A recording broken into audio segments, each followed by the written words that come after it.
Hello students, function के part 3 और part 4 में हम लोगों ने डोमेन से रिलेटेड हर तरह का कॉन्सेप्ट देख लिया था। इस वाले लेक्चर में हम लोग डोमेन पे बेस्ड प्रॉब्लम्स को डिस्कस करेंगे। केवल इस लेक्चर में प्रॉब्लम ही डिस्कस हम लोग करेंगे। ये मैंने यहाँ पर कुछ प्रीवियस ईयर के प्रॉब्लम लिए हैं। इसके बाद हम लोग और कुछ अच्छे प्रॉब्लम को डिस्कस करेंगे इस लेक्चर में। सबसे पहला वाला जो क्वेश्चन है ये जेईई मेंस 2019 का क्वेश्चन है, जेईई मेंस में आया हुआ है। तो इसको हम लोग देखते हैं कि जो भी कॉन्सेप्ट हम लोगों ने पढ़ा था फंक्शन के पार्ट 3 और पार्ट 4 में, उन्हीं कॉन्सेप्ट को हम लोग यहाँ पर इम्प्लीमेंट करेंगे और इस क्वेश्चन का करेक्ट आंसर निकालेंगे। ठीक है, अब देखिए मैंने आपको क्या समझाया था कि जब आपके पास कोई रेशनल फंक्शन आएगा, मतलब कोई डिनोमिनेटर में कोई फंक्शन आएगा, तो उस फंक्शन को सबसे पहले आप सबसे पहला काम करना है कि उसको जीरो नहीं होने देना है। ठीक है, तो यहाँ से हम लोग देख लेते हैं एक्स किन वैल्यू के लिए जीरो नहीं होगा, तो ये आ जाएगा +-2, मतलब x जो है +-2 के इक्वल नहीं होगा।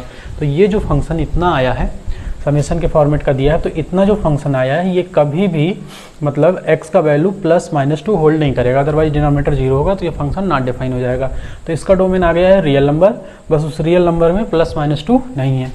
ठीक, ये लॉग फंक्शन देखते हैं। तो लॉग फंक्शन तब डिफाइन होते हैं, यहाँ पर बेस 10 है। ये लॉग फंक्शन तब डिफाइन होते हैं जब इनके अंदर जो इनपुट डाला जाता है, मतलब x वाले प्लेस पे जो भी नंबर आता है वो ग्रेटर देन 0 होता है। इसका फैक्टर हम लोग कर लेते हैं और इसका हम लोग जब साइन स्कीम बनाएंगे -1 0 और 1, तो प्लस माइनस जब करेंगे तो पॉजिटिव पोर्शन सेलेक्ट करना है। तो x बिलोंग्स टू -1 से 0 यूनियन 1 से इन्फिनिटी ये आएगा।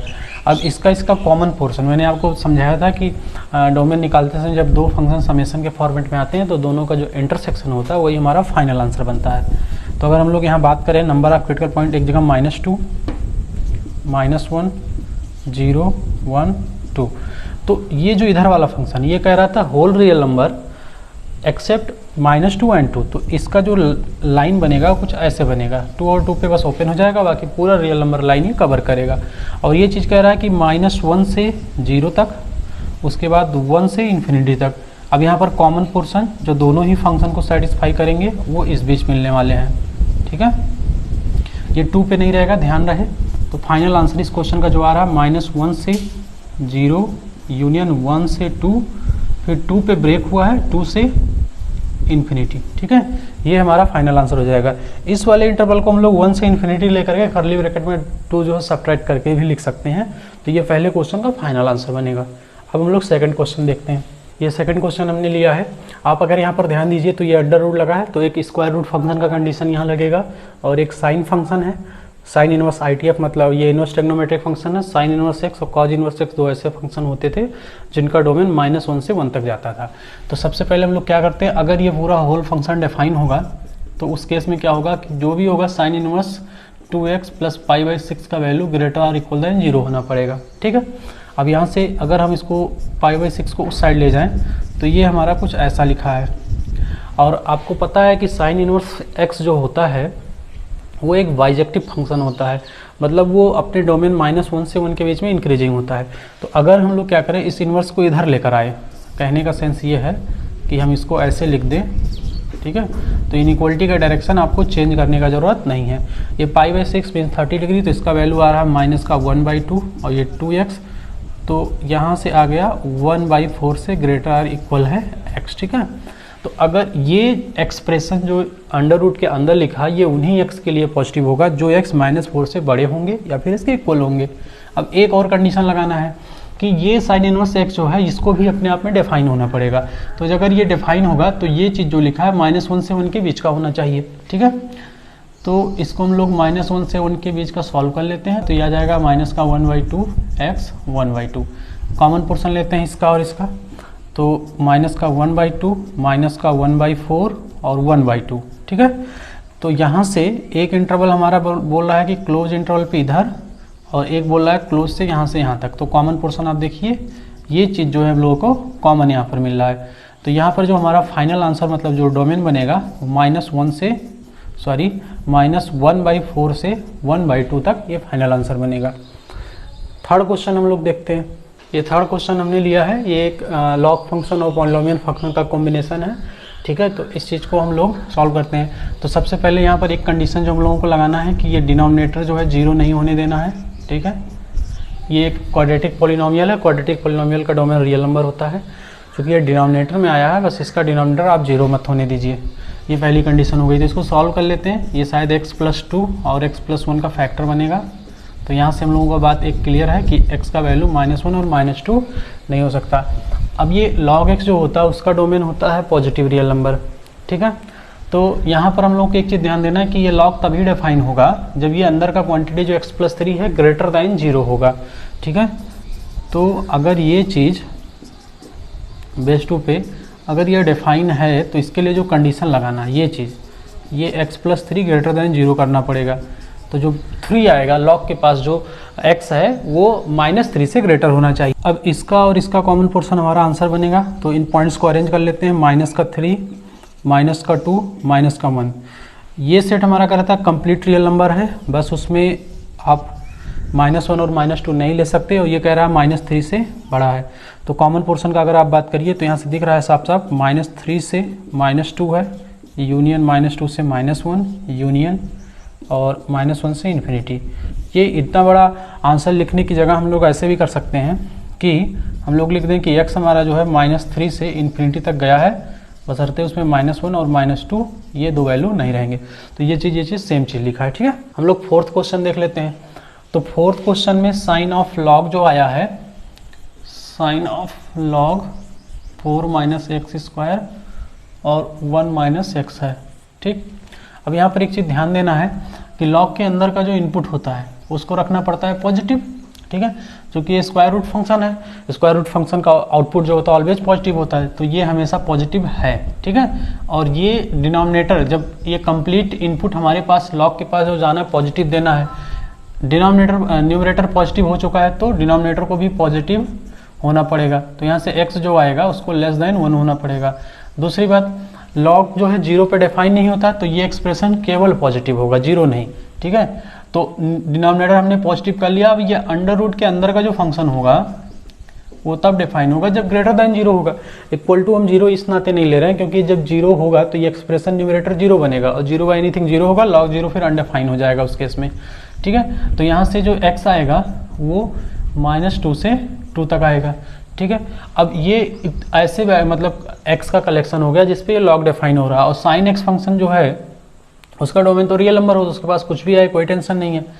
तो इसी का कॉमन पोर्शन हम लोग ले लेते हैं, -2, 1 और 2, 1 से छोटा, -2 से 2 तक। तो हमारा फोर्थ क्वेश्चन का जो आंसर बन रहा है ये चीज़ बन रहा है, ठीक है, -2 से 1 तक, ये फाइनल आंसर बनेगा। अब हम लोग कुछ और क्वेश्चंस को भी देख लेते हैं। अब यहाँ पर हम लोगों ने नेक्स्ट 5 क्वेश्चंस लिए हैं। इसमें पहला क्वेश्चन है sine inverse of log base 2 पे x² 2 है। तो इस फंक्शन का डोमेन हम लोग निकालते हैं, साइन इनवर्स लॉग x² 2। आपको पता है कि लॉग फंक्शन जो होता है वो 0 से बड़े नंबर्स पे डिफाइन होता है। तो ये x² हो रहा है तो ये सभी रियल नंबर्स के लिए पॉजिटिव होगा। बस एक चीज़ ध्यान देना, ये लॉग फंक्शन 0 पे डिफाइन नहीं होता है। तो ये इतनी फंक्शन की अगर मैं बात करूँ ये सभी तरह के x के लिए डिफाइन होगा, बस 0 पे नहीं होगा, ठीक है। अब यहाँ पर हम लोग और आगे बढ़ते हैं। अब ये साइन इनवर्स फंक्शन तब डिफाइन होता है जब उसको मिलने वाला इनपुट -1 से 1 तक होता है। तो हम लोग क्या करते हैं, ये जो लॉग फंक्शन है इसी को सॉल्व कर लेते हैं क्योंकि इसी लॉग फंक्शन के थ्रू ही साइन इनवर्स फंक्शन के पास इनपुट पहुँचेगा। और इसका वैल्यू हम लोग देख लेते हैं कि -1 से 1 के बीच में जब लेके सॉल्व करेंगे तो ऐसे x हम लोगों को यहाँ मिल जाएंगे जो -1 से 1 के बीच में इसका वैल्यू रखेंगे, ठीक है। ये बेस 2 पे लॉग दिया है, ठीक। तो बेस यहाँ रिमूव करते हैं, 2 के पावर -1 लॉग, सॉरी लॉग तो रिमूव हो गया है, x² 2 और ये हो जाएगा 2, ठीक है। रिमूव करने पे 2 के पावर 1 मतलब 2 ही हो जाएगा। अब यहाँ ये आ जाएगा 1 हो जाएगा, इधर से भेजेंगे ये वाला 2 x² और ये हो जाएगा 4, ठीक है। अब आप इसको ऐसे समझ सकते हैं कि ये इस तरह वाली जो क्वाड्रेटिक इनइक्वलिटी होती है, ये मैंने इनइक्वलिटी में पढ़ाया भी ये चीज़, उसके स्टैंडर्ड फॉर्म में आ चुकी है। तो इसका आंसर हम लोग अगर डायरेक्ट लिखें तो आ जाएगा, 2 का स्क्वायर बनना है, -2 से -1 क्लोज इंटरवल पे यूनियन 2 से 1। अब यहाँ पर एक चीज़ ध्यान देना है कि ऐसा तो नहीं है कि जो x इक्वल टू 0 हमने माना किया था वो इस इंटरवल में आ रहा है। अगर वो आ रहा होगा तो यहाँ से एलिमिनेट करना पड़ेगा। बहरहाल यहाँ अच्छी बात है कि नहीं आ रहा है उस बीच में, तो इस क्वेश्चन का जो फाइनल आंसर बनेगा ये हो जाएगा। अब हम लोग सेकंड क्वेश्चन देख लेते हैं। अब ये सेकंड क्वेश्चन हमने लिया है, इसका डोमेन हम लोगों को सॉल्व करना है। तो यहाँ पर न्यूमरेटर में जो फंक्शन आया है सबसे पहले उसको 0 होने से बचाना होता है। तो एक कंडीशन हम लोगों को जो तुरंत लगानी है वो लगा देते हैं, ये चीज़ 0 नहीं हो सकता। अब न्यूमरेटर की बात कर लेते हैं। न्यूमरेटर तो 0 हो सकता है, उसमें कोई टेंशन नहीं है। तो tan x ये पाई और यहाँ पर ग्रेटेस्ट इंटीजर फंक्शन लगाया है और कुछ ऐसे ये है न्यूमरेटर वाला फंक्शन, ठीक। अब आप ये क्वाड्रेटिक एक्सप्रेशन दिया है, ये जो है हर तरह के रियल नंबर के लिए डिफाइन होगा, ठीक। जब हर तरह के रियल नंबर के लिए डिफाइन होगा तो जैसे ही इस पर हम लोग ग्रेटेस्ट इंटीजर फंक्शन लगाएंगे तो ये डेफिनेटली कोई ना कोई इंटीजर ही आउटपुट देगा, क्योंकि ग्रेटेस्ट इंटीजर फंक्शन का प्रॉपर्टी होता है उसका आउटपुट हमेशा इंटीग्रल वैल्यू आता है, ठीक। और जब ये इंटीग्रल वैल्यू देगा तो आप सोचिए ये पाई के पास आएगा क्या, एक इंटीजर वैल्यू आएगा, मतलब ये आई पाई के कॉन्सेप्ट में आएगा। और tan जो होता है पाई के इंटीग्रल मल्टीपल पर, पाई के इंटीग्रल मल्टीपल पर, कहने का मतलब पाई 2 पाई 0 ले लें माइनस पाई ले लें, इन सभी पे 0 देता है। तो ये फाइनल आंसर आ रहा है 0। तो न्यूमरेटर हर तरह के रियल नंबर के लिए डिफाइन है और इसका जो आउटपुट आ रहा है वो 0 आ रहा है। तो हमको जिस पे डिफाइन है बस उसकी बात करना है। तो न्यूमरेटर का जो डोमेन आ रहा है वो कितना हो जा रहा है, रियल नंबर हो जा रहा है। यहाँ एक बात और सुनिए, जैसे हम आगे के क्लास में जब रेंज पढ़ेंगे तो अगर मान लेते हैं इतने ही फंक्शन का हमसे रेंज पूछता है तो रेंज 0 आ जाता है, ठीक है। तो बाकी रेंज हम लोग देखेंगे आगे। तो अभी न्यूमरेटर का जो हमारे पास डोमेन आया वो क्या आया, रियल नंबर। अब इसकी बात कर लेते हैं। अब आप देखिए ये चीज़ 0 होने से बचाना है, ठीक है। तो अब ये 0 होने से बचाना है तो सबसे पहले इसके डोमेन का हम लोग बात कर लें कि एक्चुअल में इसका डोमेन आ क्या रहा है। फिर अगर उस डोमेन में 0 आ रहा होगा मतलब ऐसा x जो इसको 0 कर रहा हो उसको टर्मिनेट कर देंगे, अगर नहीं आ रहा होगा तो कोई टेंशन नहीं लेना है, ठीक है। तो अगर हम लोग इतने इस फंक्शन का डोमेन का बात करें तो देखिए कॉज फंक्शन जो होता है वो हर तरह के x के लिए डिफाइन होता है और वो वैल्यू -1 से लेकर के 1 तक देता है। अब यहाँ पर एक चीज़ क्लियर हो गया कि साइन फंक्शन के पास कोई भी रियल नंबर अगर हम यहाँ पर पुट करते हैं, यहाँ पर कोई भी रियल नंबर पुट करते हैं, कॉज फंक्शन उस पर इम्प्लीमेंट होने के बाद जो इनपुट साइन फंक्शन के पास आएगा वो डेफिनेटली -1 से 1 के बीच का होगा। अब यहाँ पर इसको एक अच्छे से समझने के लिए साइन फंक्शन का ग्राफ हम लोग बना लेते हैं। ये हो गया 1 वाली लाइन, ये हो गया -1 वाली लाइन। तो साइन फंक्शन ये ऐसे जाएगा, ये π/2 पे और ये हो गया -π/2 पे, ठीक है। अब आप देखिए 1 जो होता है 1 रेडियन 57 डिग्री के आसपास होता है, ठीक है। और ये होता है 90 डिग्री। तो इसका मतलब x इक्वल टू 1 वाली लाइन ये आएगा, मतलब ये चीज़ की बात कर रहा हूँ, cos x जो आएगा आउटपुट जब 1 देगा तो उस केस में x इक्वल टू 1 वाली लाइन ये हो जाएगा और x इक्वल टू -1 वाली लाइन ये होगा। अब हमारा जो साइन फंक्शन का वैल्यू आएगा वो यहाँ से लेकर के -1 से लेकर के सॉरी हाँ ये -1 ही है, यहाँ तक जा रहा है, ठीक है। अब आप देखिए अगर इस साइन फंक्शन के पास -π/2 पहुंचा होता तब वो वैल्यू -1 देता और जब -1 देता है तो -1 + 1 मिलकर डिनोमिनेटर को 0 कर देता। लेकिन जो साइन फंक्शन हमको आउटपुट दे रहा है वो यहाँ से ले करके यहाँ तक दे रहा है। और आप अगर ध्यान से देखिए तो इस बीच का ग्राफ कहीं भी -1 वाली लाइन को टच नहीं कर रहा है। तो टच नहीं कर रहा है इसका क्या मतलब कि आप यहाँ x के पास कोई भी रियल नंबर आप यहाँ इनपुट डालिए, कॉज फंक्शन के साथ पहले वो सिंप्लीफाई होगा, इसमें से कोई वैल्यू वो जब देगा तो -1 से 1 के बीच का साइन फंक्शन ये इसी में से कोई वैल्यू देगा और ये हर वैल्यू पे डिफाइन हो जा रहा है। फिर भाई रियल नंबर इनपुट कर रहा है ना, तो जब डिफाइन हो रहा है तो इसका भी डोमेन रियल नंबर आया, इसका भी डोमेन रियल नंबर आया, दोनों का इंटरसेक्शन कंप्लीट रियल नंबर।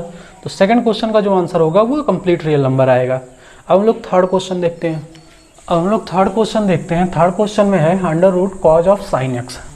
तो यहाँ पर √ फंक्शन तब डिफाइन होगा जब इसके अंदर का क्वांटिटी >= 0 आया होगा और ये cos फंक्शन है। तो cos फंक्शन है तो डेफिनेटली ये 1 से जो है मतलब बड़ा नहीं होगा। इसको मैं ऐसे लिख दूँ, थोड़ा सिस्टमेटिक लगेगा, ठीक है। अब वो ठीक है, उसका कोई ज़रूरत भी नहीं था वैसे हम लोगों को। अब यहाँ पर हम लोगों को जो मेन अप्रोच सीखना है, ठीक है, कि कॉज फंक्शन जो है हमारा 0 से जब बड़ा आ रहा है तभी ये अंडर रूट डिफाइन हो रहा है। तो हम लोग क्या करते हैं, कॉज फंक्शन के पास जो वैल्यू पहुंचेगा वो साइन फंक्शन के थ्रू पहुंचेगा। और आपको पता है कि साइन फंक्शन का जो डोमेन होता है वो कंप्लीट रियल नंबर होता है। ये जो यहाँ x आता है वो कंप्लीट रियल नंबर होता है, कोई भी रियल नंबर आप रखिए, और उसका जो आउटपुट मिलता है वो -1 से 1 के बीच का मिलता है, -1 से लेकर के 1 तक का। अब जब इसमें कोई भी रियल नंबर हम इनपुट डालेंगे तो जो कॉज फंक्शन के पास वैल्यू जाएगा वो -1 से 1 तक का जाएगा। अब हम लोग क्या करेंगे, इसमें हम लोग ये चीज़ चेक करेंगे कि -1 से 1 तक कॉज का नेचर कैसा है, कि सभी वैल्यू पे पॉजिटिव है कि कुछ वैल्यू पे पॉजिटिव है, कुछ वैल्यू पे निगेटिव है। क्यों? क्योंकि हमको केवल और केवल पॉजिटिव वैल्यू ही चाहिए, तो जो वैल्यू पे निगेटिव होगा उसको हटा देंगे। तो इसके लिए हम लोग क्या करते हैं, कॉज फंक्शन का ग्राफ तुरंत बना लेते हैं। ठीक, ये हो गया कॉज एक्स का ग्राफ। और ये मैं समझने के बाद ये π/2 वाली लाइन होती है और ये -π/2 वाली लाइन होती है, ये x = 0 वाली लाइन होती है जब कॉज फंक्शन 1 हो जाता है, कॉज x 0 मतलब 1 हो जाता है। अब देखिए x = 1 वाला लाइन यहाँ आएगा और x = -1 वाला लाइन यहाँ आएगा। तो ये साइन x के पास, जैसे साइन x से जो इनपुट निकल करके जाएगा कॉज फंक्शन के साथ, वो आकर के इसी बीच का वैल्यू देगा। और ये साफ साफ दिख रहा है कि पूरा पूरा ग्राफ जो है ये एक्स एक्सिस के ऊपर है, मतलब क्या हुआ, ये ऑलवेज पॉजिटिव। तो ऑलवेज पॉजिटिव कहने का सेंस ये हुआ कि आप इसमें से यहाँ पर कोई भी रियल नंबर आप इनपुट डालिए तो साइन एक्स फंक्शन के पास जाने के बाद वो -1 से 1 के बीच का वैल्यू देगा, और -1 से 1 के बीच का जब कोई भी वैल्यू कॉज फंक्शन के पास जाएगा तो वो पूरा पूरा एक्स एक्सिस के ऊपर बन रहा है ग्राफ, तो पूरा पूरा पॉजिटिव वैल्यू देगा। तो इस तरह से इस फंक्शन का जो डोमेन आएगा वो हो जाएगा रियल नंबर। ठीक है, अब हम लोग फोर्थ क्वेश्चन देखते हैं। ये फोर्थ क्वेश्चन हमने लिया है √sin ऑफ cos x। यहाँ पर अंडर रूट फंक्शन लिखा है, तो यहाँ पर सबसे पहला कंडीशन जो दिमाग में आना चाहिए वो ये चीज़ है कि साइन ऑफ cos x ये >= 0 होना चाहिए। ठीक है, अब इस कंडीशन को जो x सेटिस्फाई करेंगे वही हमारे इस क्वेश्चन के लिए डोमेन बनेंगे।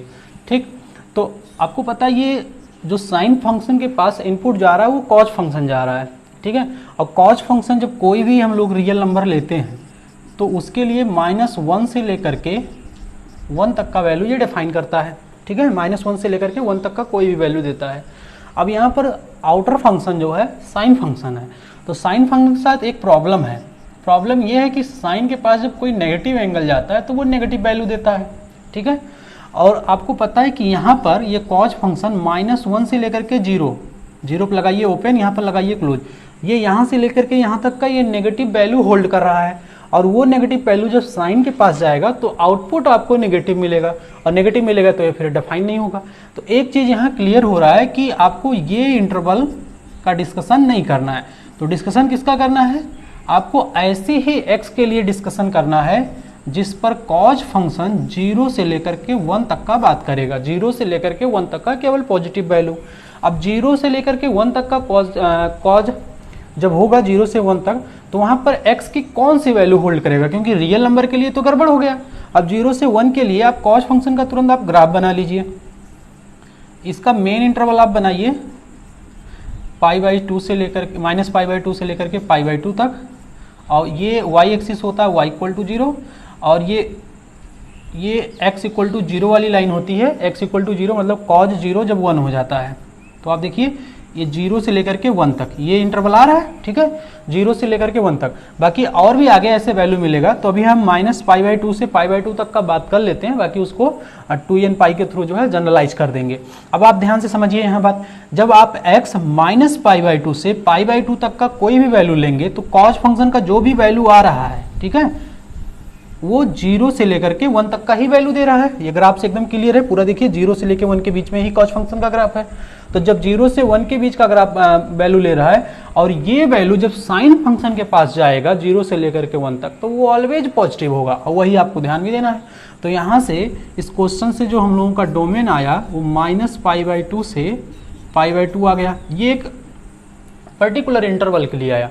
अब इसी सोल्यूशन को हम लोगों को अगर जनरलाइज करना है तो सिंपल सा एक लॉजिक है कि आप इसमें 2n π कॉज फंक्शन का पीरियड जो होता है 2π होता है, तो ये अगला सेट हमको कब मिलेगा वो आपको जानने के लिए क्या करिए, 2n π आप दोनों ही साइड ऐड कर दीजिए। यहाँ ऐड कर रहे हैं, ठीक, तो ये आ गया। ये हमारा इस क्वेश्चन का फाइनल आंसर बनेगा। ठीक है। अब हम लोग फिफ्थ क्वेश्चन देख लेते हैं। फिफ्थ क्वेश्चन है अंडर रूट के अंदर log of x minus 2 base 2 पे और divided by log of 3x minus 1 base 1/2 पे। इस क्वेश्चन को हम लोगों को डिस्कस करना है। अब यहाँ पर जो नंबर ऑफ पॉसिबल कंडीशंस हैं वो सब कंडीशन हम लोग यहाँ पर पहले इंप्लीमेंट करते हैं। तो ये सबसे पहला तो यही दिख रहा है कि अंडर रूट के अंदर आया है तो log का जो फाइनल वैल्यू होगा वो ये जो है पॉजिटिव या जीरो होना चाहिए। अब और कंडीशंस भी इस पे लगेंगे। इन लॉग फंक्शन को भी अलग अलग डिफाइन होना पड़ेगा। तो न्यूमरेटर वाला लॉग फंक्शन तब डिफाइन होगा जब वो x ग्रेटर दैन 0 होगा, मतलब x पूरा ये जो इसके पास आता है तो इसके लिए x ग्रेटर दैन 2 हो जाएगा। ऐसे इसके लिए भी देख लीजिए तो यहाँ से x ग्रेटर दैन 1/3 हो जाएगा। ठीक है, अब होगा क्या, अब ये चीज़ हम लोगों को अगर सॉल्व करना है तो हम लोगों को इस लॉग के लिए वो पॉइंट खोजना पड़ेगा x एक्सिस पर जिसके एक तरफ इस लॉग का वैल्यू नेगेटिव होगा और दूसरी तरफ पॉजिटिव होगा। आई मीन टू से क्रिटिकल पॉइंट। ठीक है, तो आप क्या करिए, जब ये x एक्सिस को इंटरसेक्ट करेगा उस केस में क्या होगा, इसका वैल्यू 0 आएगा और जब 0 आएगा तो इसको आप एक्सपोनेंस फॉर्म में कन्वर्ट करिए तो x माइनस 2 इक्वल टू 2 के पावर 0, तो यहाँ से x का वैल्यू 3 आएगा। मतलब क्या हुआ, बेस 2 है तो ये लॉग इंक्रीजिंग का केस बन रहा है तो ये ऐसे कुछ बनाएगा। ठीक है, और ये जो पॉइंट होगा वो होगा 3,0। आप देखिए x इक्वल टू जब 3 से हम बड़ा वैल्यू लेंगे तो ये न्यूमरेटर उसका पॉजिटिव होगा, मतलब ये वैल्यू पॉजिटिव दे रहा है, और जब 3 से छोटा वैल्यू लेंगे तो वो नेगेटिव दे रहा है। तो इसके लिए तो काम हो गया। अब इसके लिए भी वही काम कर लीजिए।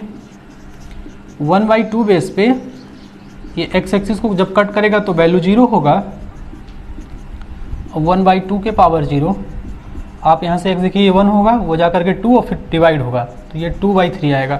लेकिन ध्यान नहीं, यहाँ लॉग जो है डिक्रीजिंग नेचर का होगा, बेस 0 से 1 के बीच का है। तो जब ये ऐसे होगा तो ये पॉइंट आ रहा है आपका 2/3। तो जब इस लॉग फंक्शन के लिए जो x होगा वो 2/3 से बड़ा होगा तो नेगेटिव वैल्यू देगा और 2/3 से छोटा होगा तो x एक्सिस के, ये x एक्सिस है तो इसके अबव डायरेक्शन में कट करेगा। जब 2/3 से वैल्यू छोटा होगा तो ये क्या देगा, पॉजिटिव वैल्यू देगा। अब हम लोग इस वैल्यू और इस वैल्यू के हेल्प से ये देख लेते हैं, ऐसे x का कलेक्शन बना लेते हैं जिसके लिए ये एक्सप्रेशन पॉजिटिव होगा। तो उसके लिए आप ध्यान से देखिए, एक पॉइंट आ रहा है 2/3, एक आ रहा है 3। अब ये रीजन हमको देखना है कि इस वाले रीजन का कोई भी वैल्यू जब हम लेंगे तो वो पॉजिटिव देगा, ये एक्सप्रेशन पॉजिटिव होगा कि नेगेटिव होगा। 3 से बड़े में 4, 5, 6, 7, 8 बहुत सारे नंबर आएंगे, तो कोई भी एक नंबर ले लेते हैं, 4 ले लेते हैं, मान लेते हैं। अब आप 4 लेंगे तो इस लॉग फंक्शन का ग्राफ मैं यहाँ बनाया हूँ, ये x इक्वल टू 3 वाला लाइन है, 4 यहाँ आएगा, यहाँ कहीं, तो ये x एक्सिस के अबव डायरेक्शन में ये कट कर रहा है फंक्शन को, तो ये वैल्यू 4 पे पॉजिटिव होगा और ये 2/3 है, 4 इधर आएगा और ये डिनोमिनेटर इसका निगेटिव होगा। Positive by negative, overall negative आ रहा है तो ये हुआ निगेटिव। अब फिर अल्टरनेट चलेगा, निगेटिव पॉजिटिव निगेटिव। हमको इसको बनाना क्या है, ओवरऑल पॉजिटिव। ठीक है, तो ये चीज़ ये 3 पे यहाँ क्लोज लगेगा और 2/3 पे ओपन। ऐसा इसलिए क्योंकि यहाँ क्लोज इनइक्वलिटी, जब आप 3 रखोगे 3 - 1, 1 पे 0 देगा तो एक केस रहेगा 0 का, तो ये बनेगा। अब यहाँ पर एक चीज़ ध्यान रखना है कि ये हमारा भी फाइनल सोल्यूशन नहीं हुआ। हमने यहाँ पर ऐसे x इकट्ठा किया जिसके लिए एक्सप्रेशन पॉजिटिव हो रहा था, लेकिन यहाँ पर एक चीज़ गड़बड़ भी हो रहा है, इसमें ये दोनों कंडीशन इंप्लीमेंट होनी चाहिए। क्यों? क्योंकि कुछ ऐसे भी x इसमें आ सकते हैं जो इस वैल्यू को गड़बड़ कर दे। ठीक है, ये भाई हमने ये अलग अलग का बनाया था ना, अलग अलग। तो अब हम लोग क्या करना है कि इस इंटरवल में इस चीज़ और इस चीज़ का कंडीशन जब हम लोग लगाएंगे तो वो कंडीशन आप देखिए 1/3, एक क्रिटिकल पॉइंट 2/3 है, एक 2 है और एक 3 है। आपका इंटरवल कहाँ से कहाँ तक हो रहा है, ये यहाँ तक जा रहा है। ठीक, एक वैल्यू कह रहा है कि 1/3 से बड़ा तो ऐसे जाएगा और एक वैल्यू कह रहा है 2 से बड़ा तो ऐसे जाएगा। ठीक है, अब यही चीज़ देखिए, ये इतना पोर्शन जो 2/3 से लेकर के 2 तक जा रहा था वो जो है उसके लिए ये फंक्शन डिफाइन नहीं हो रहा था। ठीक है, तो ये मामला कर रहा था गड़बड़। अब ये जो इंटरवल आया है ये हमारा तीनों ही कंडीशन को सेटिस्फाई करेगा। इस इंटरवल में भी आ रहा है, इसको भी कर रहा है, इसको भी कर रहा है। तो हमारा जो फाइनल यहाँ पर आंसर बनेगा वो 2 से लेकर के 3 तक बनेगा और यही हमारा 5th क्वेश्चन का डोमेन होगा। इसके बाद हम लोग और कुछ प्रॉब्लम्स को डिस्कस कर लेते हैं। पहला क्वेश्चन है √sin x और 16 - x²। ठीक है, अब इसके लिए जो कंडीशन हम लोग को लगाना है वो चीज़ ये है कि sin x फंक्शन ग्रेटर और इक्वल देन 0 लेना है और ये फंक्शन तब डिफाइन होगा जब ये भी ग्रेटर आर इक्वल देन 0 होगा, और ये x minus 4 x plus 4 less or equal than 0 बनेगा। माइनस से मल्टीप्लाई करके मैंने इसका फैक्टराइजेशन कर दिया है, और -4 से 4 प्लस माइनस प्लस, तो यहाँ से जो x आ रहा है -4 से 4 तक का वैल्यू हो रहा है। अब हम लोग क्या करते हैं कि ये तो इसका जनरल सोल्यूशन हम लोग मिलेगा, इसका मतलब एक पर्टिकुलर इंटरवल ऐसे मिलता जाएगा जिस पर साइन फंक्शन पॉजिटिव होता चला जाएगा, लेकिन हम लोग केवल -4 से 4 तक का ही डिस्कशन करेंगे। क्यों? क्योंकि इसका इंटरसेक्शन लेना है। तो हम लोग क्या करते हैं, साइन फंक्शन का ग्राफ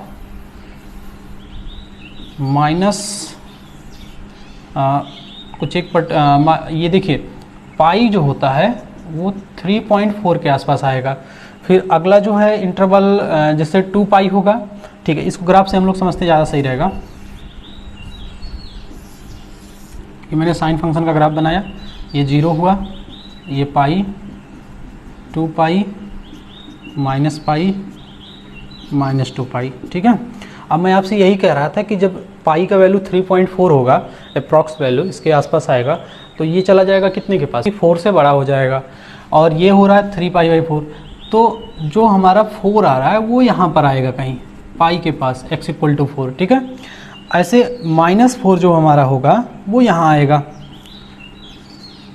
अब इसी बीच में ऐसे पोर्शन, जैसे इस बीच में -4 से लेकर के 4 तक, तो ये पूरा डिफाइन हो गया, लेकिन इसके बीच में साइन फंक्शन के ऐसे वैल्यू का बात करना जिस पर वो पॉजिटिव हो रहा है। तो आप अगर ध्यान से देखिए तो हमको एक बार पॉजिटिव यहाँ मिल रहा है, उसके बाद फिर यहाँ से स्टार्ट हुआ है, ये ऐसे 0 से होता यहाँ आया है, उसके बाद पॉजिटिव नहीं हुआ, पाई से जैसे ही आगे चलेंगे निगेटिव हो जाएगा। तो अगर मान लेते हैं यहाँ से इसका वैल्यू आप ले लेते हैं तो इसको फिर सेटिस्फाई नहीं करेगा। तो यहाँ पर जो हमारा आंसर आ रहा है फाइनल -4 से -π यूनियन 0 से π, this is our complete answer. Second question है ln x² + x + 1, ये x है और ये ग्रेटेस्ट इंटीजर फंक्शन लगा है। आपको पता है कि ऐसे लॉग को ln लिखते हैं जिसका बेस e होता है, ठीक। अब लॉग फंक्शन जो होता है वो केवल पॉजिटिव वैल्यू पे ही डिफाइन होता है। तो यहाँ पर x² + 1 इसका वैल्यू ग्रेटर दैन 0 पे हमको सॉल्व करना है ऐसे x पे। लेकिन आप यहाँ पर एक चीज़ और ध्यान दीजिए, ये ग्रेटेस्ट इंटीजर फंक्शन लगा है। अब ग्रेटेस्ट इंटीजर फंक्शन लगा है तो ये 0 और ये 1, ठीक है। इस केस में क्या होगा कि जब आप ग्रेटेस्ट इंटीजर फंक्शन का ग्राफ बनाओगे 0 से 1 के बीच का, तो ये वैल्यू, चूँकि आप इस क्वाड्रेटिक का अगर बात करो तो ये हर तरह के इसका डिस्क्रिमिनेंट हो रहा है नेगेटिव, ठीक है, और ये हर तरह के रियल नंबर के लिए डिफाइन होगा। और इसमें ऐसे भी नंबर आएंगे जो 0 से 1 के बीच में भी होंगे। ऐसा मैं क्यों बोल रहा हूँ, क्योंकि अगर आप इसका मिनिमम वैल्यू चेक करिए, मिनिमम वैल्यू कितने पे देगा, ये -b/2 ये पे निकालते हैं तो -1/2 आएगा। -1/2 पे इस चीज़ को आप ऐसे भी लिख सकते हैं। जब इसका परफेक्ट स्क्वायर बनाएंगे तो देखिए इसका जो मिनिमम वैल्यू आ रहा है वो x = जब -2 रख रहे हैं तो -1/2 रख रहे हैं, तो उसी पे ये मिनिमम वैल्यू दे रहा है, दैट इज़ 3/4। तो मैं आपसे यही कह रहा हूँ कि 3/4 से इसका जब वैल्यू स्टार्ट हो रहा है और ये 1 तक, इस बीच में कोई भी जो भी मतलब वैल्यू आएगा इसका सब जो है ग्रेटेस्ट इंटीजर फंक्शन ला करके 0 पे रख देगा, और लॉग जब 0 पे आ जाएगा तो वो फिर नॉट डिफाइन होगा। तो इसका मतलब ये हुआ कि इस एक्सप्रेशन के ऐसे वैल्यू जो इसके बीच में आ रहे हैं उनके लिए ये बात नहीं करना है, 1 से जस्ट लेस वाले पे बात नहीं करना। क्यों? क्योंकि अगर आप इसका वैल्यू 1 से लेकर के 3/4 के बीच का बात करेंगे तो उस पर फिर ग्रेटेस्ट इंटीजर फंक्शन लगाएंगे तो ला करके वो 0 कर देगा, ठीक है। और फिर वही वाला कहानी हो गया, 0 0 से ग्रेटर होगा नहीं, तो फिर यहाँ पर मामला हो जाएगा गड़बड़। तो इस चीज़ को सही करने के लिए ये जो एक्सप्रेशन है आप इसको ग्रेटर दैन 1 सॉल्व करिए, ठीक है। अब 1 से जैसे ग्रेटर आर इक्वल दैन 1 ले लें, क्योंकि 1 पे तो डिफाइन होगा ही। तो जब ग्रेटर आर इक्वल 1 लेंगे आप तो होगा क्या कि ये जब इस पर ग्रेटेस्ट इंटीजर फंक्शन लगाएंगे, इस पर आप जब ग्रेटेस्ट इंटीजर फंक्शन ये इसमें इंप्लीमेंट करेंगे तो इसका वैल्यू 1 2 3 ऐसे कुछ मिलता चला जाएगा, ठीक है। जब इस तरह का वैल्यू ये मिलता चला जाएगा तो होगा क्या, उन सभी वैल्यू के लिए लॉग फंक्शन डिफाइन हो जाएगा। तो आप ये मेन कंडीशन लगाइए, यहाँ से 1 हुआ कैंसिल और x + 1 greater or equal than 0 हुआ, ठीक है। ये -1 और 0 प्लस माइनस प्लस, तो साफ साफ दिख रहा है। ये हम लोगों को यहाँ पर ये क्लोज इंटरवल इस बारे मतलब यही वाले सोल्यूशन के बारे में डिस्कस करना था। ठीक है, ये चीज़ हम लोग ग्राफ से भी समझ सकते हैं। ग्राफ से ऐसे समझ सकते हैं, देखिए आप जब इस फंक्शन का ग्राफ बनाएंगे, मिनिमम वैल्यू आ रहा है 3/4 और कितने पे आ रहा है, x इक्वल टू -1/2 पे। तो -1/2 ये लाइन हो गया 3/4 वाला, और ये लाइन हो गया x इक्वल टू -1/2 वाला। अब यहीं से ग्राफ ऐसे जा रहा है। ठीक है, और ये जहाँ कट करेगा y एक्सिस को 0 पुट करिए तो ये आ रहा है 1। ये कितना आ रहा है, y इक्वल टू 1। अब आप खुद सोचिए, जब इस एक्सप्रेशन का वैल्यू आप -3/4 से 1 पे अगर ओपन की बात करें, यहाँ तक का कोई भी वैल्यू लेंगे, मतलब ग्रेटेस्ट इंटीजर फंक्शन में अगर आप 3/4 से लेकर के 1 तक का कोई भी वैल्यू लेते हैं, ठीक है, तो इसका वैल्यू आपको क्या मिलेगा, 0 मिलेगा। और जब 0 मिलेगा तो उस केस में क्या होगा, जब ये 0 बनेगा तो 0 0 से ग्रेटर नहीं होगा, तो वो फिर नॉट डिफाइन का केस हो रहा था। इसी नाते हमने 1 से क्लोज, 1 पे क्लोज लगाया, 1 से ऊपर वाले वैल्यू पे डिस्कशन किया। मतलब जो ग्राफ यहाँ से या फिर यहाँ से ऐसे स्टार्ट हो रहा था, ये पोर्शन पे डिस्कशन किया, वो चीज़ वही मैंने ग्रेटर आर इक्वल देन 1 लेकर के ये एक्सप्रेशन सॉल्व किया है और उसके लिए मैंने सब वैल्यू निकाला है। अब मान लेते हैं आपने इसके बीच का कोई वैल्यू ले लिया होगा, -10 मान लेते हैं आपने ले लिया, तो -10 यहाँ कहीं आएगा तो ये ऊपर ही काटेगा, जब एबव काटेगा तो इसका कोई पॉजिटिव वैल्यू आएगा इस एक्सप्रेशन के अंदर। यहाँ बोल दें, या फिर एक जगह मैं और कहीं लिखा हूँ, ठीक है, यहाँ पर कोई पॉजिटिव वैल्यू ही आएगा, और कोई पॉजिटिव वैल्यू आएगा जब उस पर ग्रेटेस्ट इंटीजर फंक्शन इंप्लीमेंट करेंगे तो वो कोई ना कोई पॉजिटिव इंटीजर दे देगा, जिसपे वो लॉग फंक्शन हमेशा डिफाइन होगा। तो इस क्वेश्चन के लिए हमारा आंसर ये हो गया। नेक्स्ट क्वेश्चन हम लोग देखते हैं। यहाँ पर थर्ड क्वेश्चन हम लोग डिस्कस करते हैं। अब थर्ड क्वेश्चन है under root of cos x - 1/2 under root of 6 + 35x minus का 6x²। ठीक है, दोनों ही फंक्शन जो न्यूमरेटर डिनोमिनेटर वाले अंडर रूट में आए हैं, तो सबसे पहला कंडीशन जो लगाना है इस पर -1/2 ग्रेटर आर इक्वल देन 0, और यहाँ से जो कॉस फंक्शन हम लोगों को लगाना है वो 1/2 से बड़ा होना चाहिए। इसकी बात करें 6 + 35x - 6x², ये बस ग्रेटर दैन 0 होना चाहिए, equal than greater or equal than 0 नहीं लगाएंगे, क्योंकि 0 पर ये डिनोमिनेटर 0 हो जाएगा, जबकि उसको 0 नहीं होने देना है। माइनस से मल्टीप्लाई कराइए इसमें, -6 लेस देन 0 होगा, इसका फैक्टर 36 और 1 का बनेगा, 6 × 30, तो 36 और 1 का बनेगा, तो 6x + 1 1 हो जाएगा, और एक x - 6 बनेगा। ठीक है, सही आ रहा है एकदम। अब -1/6 एक critical point x1 plus minus plus, तो सॉरी ये ओपन पे -6 से 6 तक के बाद का डिस्कशन करना है। अब इधर आते हैं कॉज फंक्शन पे। कॉज फंक्शन को लेना है 1/2, तो cause function greater than 1/2 solve करना है। तो कॉज फंक्शन जो होता है वो 1/2 से बड़ा, इसके बहुत सारे इंटरवल हम लोगों को मिलेंगे, 1/2 से बड़े बहुत इंटरवल मिलेंगे। जैसे पहला इंटरवल का अगर हम लोग बात करें -π/3 से π/3 तक का मिल जाएगा, फिर ऐसे बहुत सारे इंटरवल मिलते जाएंगे, लेकिन हम लोगों को उन्हीं इंटरवल्स के बारे में बात करना है जो -6 से 6 तक के बीच के आएंगे, क्योंकि इसका कॉमन पोर्शन लेना होगा, वो हमारा फाइनल आंसर बनेगा। तो उसके लिए हम लोग क्या करते हैं कि पहले कॉज फंक्शन का ग्राफ बना लेते हैं तुरंत, उससे ज़्यादा बात क्लियर हो जाएगा पूरा। कुछ दूर तक बना लेते हैं, क्योंकि ये 6π गया है, तो कम से कम हम लोगों को 3π, 3 3 जा 9, तकरीबन 3π तक बनाना पड़ेगा। चलिए, अब 1/2 से बड़ा लेना है, तो आपको पता है ये y = 1 वाली लाइन ये होती है, जब x एक्सिस को टच कर y एक्सिस को इंटरसेक्ट करता है कॉज फंक्शन। 1/2 से बड़ा लेना है तो जस्ट इसी का हाफ करिए आप। ठीक है, ये हो गया लाइन कौन सा, 1/2 वाला। अब देखिए, यही मैं कह रहा था कि यहाँ से लेकर के यहाँ तक ये जो पहला पॉइंट आता है ये होता है माइनस का π/3। π/3 मीन्स 60 डिग्री, 60 डिग्री पे ही cos 1/2 होता है, और ये जो वैल्यू होता है ये आता है π/3। ठीक है, ये होता है π/3, सॉरी हाँ। अब हम लोग आगे चलते हैं थोड़ा सा। ये पॉइंट होता है π/2, फिर अगला ये आ जाएगा 3π/2, अगला आ जाएगा 5π/2, अगला आ जाएगा 7π/2। ठीक है, और ये पॉइंट है माइनस का π/2, बाकी इधर नहीं जाना है, 1/6 हमारा इसी बीच में कहीं ना कहीं आ जाएगा। चलते हैं अब इसको हम लोग अपना इक्वेशन प्लॉट करते हैं। देखिए -1/6, 1/6 आपका जाएगा 0.1 के आसपास, और ये π/3 जो आ रहा है, अब देखिए पाई का वैल्यू होता है 3.1/3 करेंगे तो ये 1 से बड़ा डेफिनेटली वैल्यू देगा निगेटिव साइन, तो -1 से थोड़ा सा कोई बड़ा वैल्यू ही देगा, लेकिन हमको 0.1 लेना है 6। तो हमारा कहने का सेंस ये है कि जो 1/6 वाला लाइन है वो इधर ही रहेगा, ये 1/6 वाला लाइन π/3 जो माइनस का π/3 है उसके उधर ही रहेगा। अब पहला इंटरवल हमारा यहाँ से स्टार्ट होगा, ठीक है, और ये जाएगा कहाँ तक, 1/2 वाला लाइन ये यहाँ तक, ये देखिए ये आ गया पहला इंटरवल। हमारे फाइनल आंसर का पहला इंटरवल आ गया है -π/3 से, और π/3 पे क्लोज लेना है, सॉरी ये 1/6 है, 1/6 से यहाँ से स्टार्ट हुआ है, 1/6 से π/3 तक, इस पे ओपन और इस पे क्लोज, क्योंकि ये 0 हो सकता है, डिनोमिनेटर 0 नहीं हो सकता। आगे चलते हैं, आगे अगर आप ध्यान से देखिए तो यहाँ पर एक इंटरवल मिल रहा है, ये जो बीच में वैल्यू आता है ये, तो ये cos π/2 जो होता है, देखिए एक बार ये 0 पे हुआ, फिर ये पाई आएगा, फिर ये 2π आएगा, फिर ये यहाँ 3π आएगा।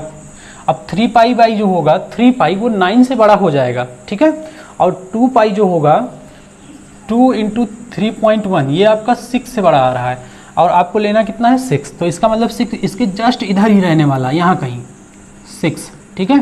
अब ये पॉइंट हम लोगों को लास्ट में मिलेगा, और ये हमारा 1/2 वाला लाइन है, ठीक है, ये सॉरी यहाँ ओपन ही रहेगा क्योंकि इस पर 1 लगा, तो अगला इंटरवल हमारा ये मिल रहा है, इसके इधर और इसके इधर वाले इंटरवल के बारे में बात नहीं करना है वो इस नाते, क्योंकि हमारा जो कॉमन पोर्शन लेंगे वो -1/6 से 6 का ही बात करना है। अब रहा बात ये पॉइंट कौन सा होगा, तो ये पॉइंट निकालने के लिए आप देखिए ये 3π/2 से हमको जाना है कहाँ तक, पाई तक, तो ये 4th क्वाड्रेंट, तो देखिए 1π/2, 2π/2, 3π/2 और ये 4π/2 मतलब 2π, ठीक है, तो ये इसी बीच का कोई एंगल होने वाला है।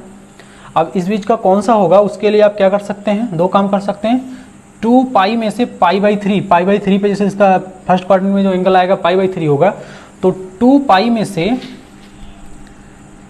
में से आप π/3 सब्ट्रैक्ट कर दीजिए तो ये आ जाएगा 5π/3, तो ये हमारा जो पॉइंट है, ये पॉइंट, ठीक है, वो आ गया 5π/3। तो अगला हम लोगों को जो मिलेगा वो मिलेगा 5π/3 से 6 तक। ये हमारा थर्ड क्वेश्चन का फाइनल आंसर हुआ। अब हम लोग फोर्थ क्वेश्चन देख लेते हैं। Question number 4, x plus mod of x denominator में आया है, तो डिनोमिनेटर में ये फंक्शन जो है, अगर ये डिनोमिनेटर में ना आया होता तो ये जो इतना अंदर का क्वांटिटी है greater or equal than 0 solve करते हैं, डिनोमिनेटर में आने के नाते इसको हम लोग बस ग्रेटर देन 0 सॉल्व करेंगे। अब मॉड फंक्शन जो है -x से जो है बड़ा आ रहा है, तो आप इसको मॉड ओपन करके मतलब मॉड पे कंडीशन लगा करके अभी सॉल्व कर सकते हैं, बशर्ते इसको हम लोग ग्राफ से भी कर सकते हैं। ये हो गया मॉड x का ग्राफ, और ये लाइन हो गई y इक्वल टू -x का ग्राफ, मॉड x का ग्राफ -x का ग्राफ। मॉड x फंक्शन बड़ा है, ठीक है, तो मॉड x फंक्शन के ग्राफ का वो पोर्शन जो -x के ऊपर होगा, तो आप साफ ध्यान से देखिए x इक्वल टू 0 से ये इधर वाला पोर्शन मिल रहा है, बस 0 ओपन लगा देना क्योंकि इक्वल का केस नहीं है। तो 0 से लेकर के इन्फिनिटी तक ये हमारा बनेगा मतलब पॉजिटिव रियल नंबर इसका डोमेन आएगा। फिफ्थ क्वेश्चन हम लोग देख लेते हैं। फिफ्थ क्वेश्चन पे अगर हम लोग इतनी की केवल बात करें तो इस पे जो मेन कंडीशन लगेगा वो ग्रेटर आर इक्वल देन 0 का लगेगा, ठीक। अब इसमें आप क्या करिए, तुरंत इस चीज़ को आप 2 की पावर x ऐसे लिख सकते हैं, क्रॉस मल्टीप्लाई करा या इतने को सिंप्लीफाई कर लीजिए, तो ये आ जाएगा 3/2 टाइम्स 2 के power x greater or equal than 0। पूरे क्वेश्चन में माइनस के 2/3 से आप मल्टीप्लाई करा दीजिए तो ये चीज़ बनेगा लेस आर इक्वल देन 0, ठीक है। इसको भी तुरंत ग्राफ से कर लेते हैं हम लोग। तो ये हो गया 2 के पावर x का ग्राफ, और ये पॉइंट होता है 0,1, ठीक है। तो 1 ये इतना 1 है तो इतना 2 आएगा, ये y इक्वल टू 2 वाली लाइन हो गई, और ये y इक्वल टू 2 के पावर x वाला ग्राफ हो गया। 2 के पावर x का ग्राफ जो है वो 2 से लेस है, तो बिलो पोर्शन जो होगा वो हमारा फाइनल आंसर बनेगा, जो कि यहाँ से स्टार्ट हो रहा है। इस पर क्लोज भी लगा है तो ये क्लोज इनइक्वलिटी के साथ ये पोर्शन हमारा आंसर बनेगा। अब ये देखना है कि x पे एक्चुअल में देगा कितना, तो दोनों ग्राफ इस पॉइंट पे इक्वल हो गए हैं, तो 2 का पावर x इक्वल टू 2, तो x का वैल्यू यहाँ से आ जाएगा 1, तो ये हो गई x इक्वल टू 1 वाली लाइन। तो यहाँ पर जो हमारा डोमेन बनेगा -∞ से ये पॉइंट आया है 1, ठीक है। ये हमारा इस क्वेश्चन का फाइनल आंसर बनेगा। अब नेक्स्ट हम लोगों ने डोमेन पे बहुत सारे क्वेश्चन का प्रैक्टिस कर लिया है लेक्चर नंबर 5 तक। अब हम लोग नेक्स्ट लेक्चर में रेंज स्टार्ट करेंगे, रेंज के बारे में बात करेंगे।